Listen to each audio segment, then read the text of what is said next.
4 PM news network में दोस्तों आपका स्वागत है। मैं हूं आपके साथ राशिद जहीर। ये जो स्कूल्स हैं ना, ये यूनिवर्सिटीज़, ये आपके जहन को बनाती हैं। एक बड़े पत्रकार हैं, वो अभी लिख रहे थे, कल या परसों मैं पढ़ रहा था। उन्होंने कहा कि जो शिक्षित वर्ग है उसके अंदर भी एक ऐसा वर्ग जो है पूरी तरह से पैदा हो चुका है जो प्रधानमंत्री जी को बायोलॉजिकल नॉन बायोलॉजिकल के बारे में बात करने लगा है। यानी कि प्रधानमंत्री जी ने जब ये बात कही कि मैं बायोलॉजिकल हूं या नहीं हूं, इसके बारे में उनको यकीन आ जाता है। ऐसा वर्ग क्यों तैयार हो जाता है? मेरे मोबाइल के अंदर एक ग्रुप है जो मेरे लोगों का है, मेरे चैनल का है। वहाँ एक डॉक्टर है, वो डिग्री उसकी है डीएम, नेफ्रोलॉजिस्ट, एमडी से भी बड़ा डीएम होता है। उसने उस ग्रुप के अंदर वो गलाजत डालनी शुरू की। मुझे कहना पड़ा दोस्तों कि आप ये एक्टिविटीज़ बंद कर दें, आप तो पढ़े लिखे आदमी हैं, इस ग्रुप के अंदर गलाजत क्यों फैला रहे हैं? बहुत बड़ा अस्पताल चलाते हैं, बहुत बड़ा। मैंने देखा कि वहाँ कश्मीरी फाइल्स जो फिल्म आई थी, वो तमाम स्टाफ को टिकट देने की बात कही गई। फिर केरल फाइल्स आई तो पता चला इन पढ़े लिखे लोगों के दिमागों में भी भेजे की जगह अब गोबर आ चुका है। वो गोबर कहाँ से आता है? वो गंदगी कहाँ से आती है? वो हिंसा कहाँ से आती है? वो नफरतें कहाँ से आती हैं? आपकी नर्सरीज से आती हैं, आपके शिशु मंदिर से आती हैं, आपके स्कूल कॉलेज यूनिवर्सिटी से आती हैं। अब यूनिवर्सिटीज़ किस लिए थी ये तो आप जान सकते हैं, हमारा जहन हो। लेकिन अब वहाँ प्रधानमंत्री जी की भी आरती उतारी जा रही है और उनके बर्थडे पर काम किया जा रहा है। और वहाँ राज्यपाल ही नहीं, यूनिवर्सिटी के कुलपति भी मौजूद हैं, यूनिवर्सिटी के। और इस बात को लेकर के मुझे दूसरी खबर आपको बतानी है, पहले ये देखें आप। एक अच्छे पत्रकार हैं प्रेम कुमार, उन्होंने लिखा कि राहुल गांधी ने जब कहा था कि शिक्षा के केंद्रों पर आरएसएस का कब्जा हो गया है तो लोगों ने बावेला मचाया था, अब सबूतों को कैसे इनकार करेंगे। लखनऊ यूनिवर्सिटी, कुलाधिपति राज्यपाल आनंदीबेन, कुलपति आलोक कुमार। जन्मदिन पर नरेंद्र मोदी की आरती उतारी जा रही है, नॉन बायोलॉजिकल नरेंद्र मोदी। ये छोटा सा वीडियो आप देखें पहले।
ये वीडियो आपने देख लिया दोस्तों। अब बात यह है कि जब आप इस काम को कर रहे हैं, क्यों कर रहे हैं आप इस काम को?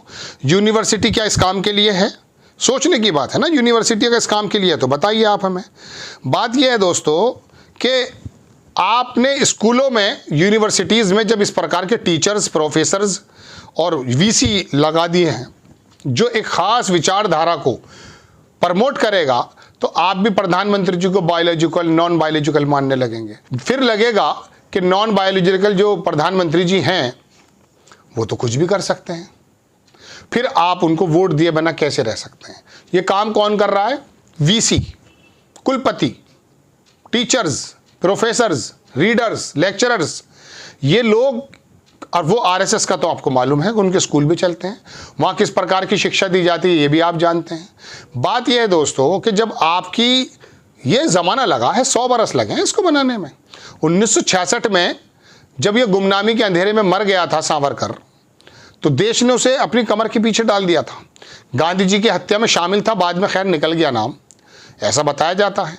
तो उस वक्त, लेकिन आज सावरकर की तस्वीर मैं आपको कई बार बता चुका, गांधी जी के बिल्कुल समकक्ष लोकसभा में जब लगाई गई अटल बिहारी वाजपेयी के रिजीम में, तो पता चला कि गांधी जी की हत्या में शामिल एक व्यक्ति, भले उस पर आरोप सिद्ध ना हुआ हो, लेकिन गोडसे ने उसके बाकायदा आशीर्वाद मांगा। तमाम ये तथ्य मौजूद हैं।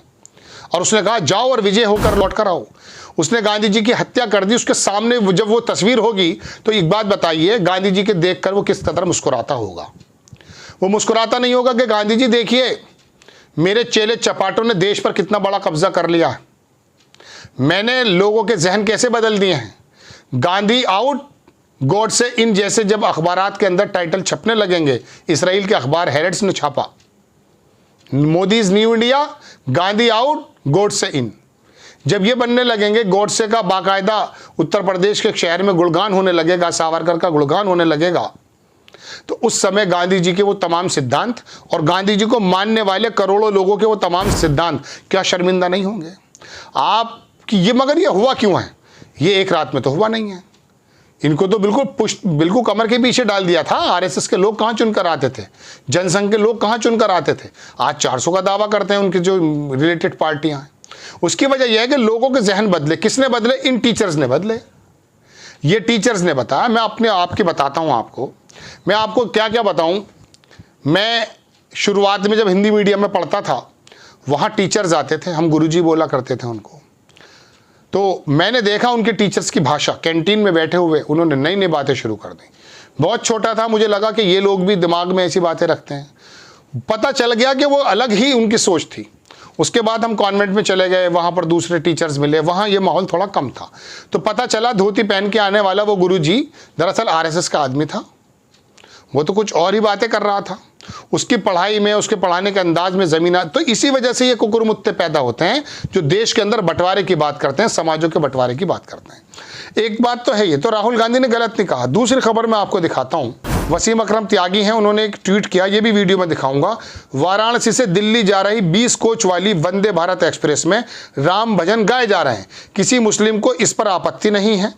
रेल इंडिया भी इस वीडियो को हर्ष के साथ अपने ऑफिशियल हैंडल से पोस्ट कर रहा है।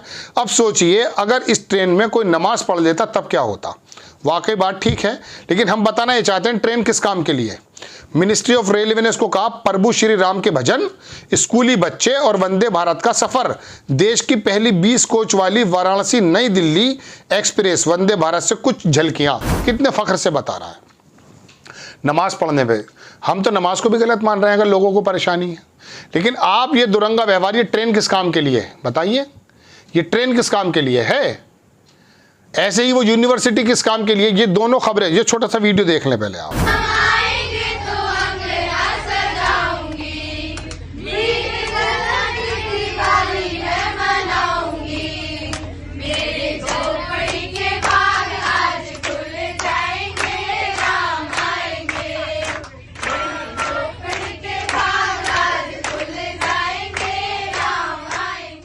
ये दोनों वीडियो आपने देख लिए। मैं नमाज पढ़ने को भी मना करूंगा। मैं ये बातें जो रेलवे कह रहा है, इससे ये नहीं कह रहा हूं कि अगर आप यहाँ जो है भजन गवा रहे हैं तो नमाज पढ़वा दीजिए, नहीं। ये ट्रेन किसके लिए है? Train, TRAIN। ये क्या है ट्रेन? रेलवे को समझना चाहिए, सरकार को समझना चाहिए। लेकिन इन पर वही लोग काबिज हो गए जो उन यूनिवर्सिटीज से निकल कर आए हैं जहाँ पर मोदी जी की आरती उतारी जा रही है। ये तमाम जो स्कूल्स हैं ना, ये यहाँ पर इन लोगों ने ये हाल कर दिए हैं। मिशनरीज से निकला हुआ बंदा नहीं होता है, उसे तो दूसरा बंदा बता रहे हैं। अब ये मैं आपको बताता हूँ, आप मेरी बात को माने ना माने। मैं मुंबई रहा 10 बरस। वहाँ जो अस्पताल हैं वो मिशनरीज के मद्देनजर हैं। बहुत सारे शानदार निज़ाम है, सेवा का भाव है। ईसाई समाज चलाता है। हमारे शहर में भी है एक अस्पताल। वो अस्पताल जो एक 2-2.5 करोड़ रुपया खर्च करके डिग्री करके आया है, जो फौज में नहीं जाता है ज़्यादा, उस समाज का मैं नाम नहीं लूँगा वरना पर दुश्वारियाँ पैदा होंगी। CA बनता है, डॉक्टर बनता है, प्रोफेसर बनता है, मेहनत का काम नहीं करता। क्रिकेट टीम में ज़्यादा नहीं आते हैं वो लोग, फौज में नहीं जाते हैं ज़्यादा वो लोग, वो डॉक्टर बनते हैं। इतने मोटे मोटे पेट हो जाते हैं, डकैत बन जाते हैं डॉक्टर की जगह, ऐसा मानिए। एक वो अस्पताल हैं और एक वो मिशनरीज के अस्पताल हैं। वो सिखों के समाज द्वारा चलाने वाले अस्पताल हैं, कुछ सरकारी अस्पताल हैं, ऐसे भी हैं। उनमें ज़मीन आसमान का फ़र्क है, चूँकि वो डकैती मारने आए हैं। आपकी शिक्षा, आपकी यूनिवर्सिटीज़ उनको इंसान नहीं बना पाई है। ये दोनों वीडियो, ये दोनों खबरें जो मैं इकट्ठी करके आपको बता रहा हूँ, उसका मकसद ये है कि आपकी यूनिवर्सिटीज़, हमारे यूनिवर्सिटीज़ और कॉलेजेस में जब इस तरह के लोग पैदा होंगे जो मोदी जी की आरती उतारेंगे, ट्रेन के अंदर भजन गाएंगे, तो आप ये समझिए कि देश को चलाने की जो जिम्मेदारी जिन लोगों की दी है वो एक खास समाज से आए हैं, खास दिमाग से आए हैं, जिनकी उत्पत्ति इस तरह के स्कूलों से हुई है जहां पर समाज के बंटवारे की बात है, जो गांधी जी की शिक्षा के खिलाफ है, जो गांधी जी के सिद्धांतों के हत्यारे हैं। यहां से हुआ है वो जन्म।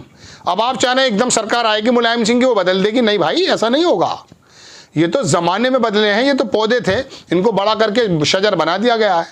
अब जमाना लगेगा साहब इनको उखाड़ फेंकने में। राहुल गांधी मेहनत कर रहे हैं, देखते हैं क्या होता है। आपको खबर कैसी लगी अपनी राय कमेंट्स बॉक्स में जरूर दीजिए। चैनल को सब्सक्राइब कीजिए, शेयर कीजिए। नेक्स्ट टाइम में किसी खबर के साथ हाजिर होता हूं। जय हिंद।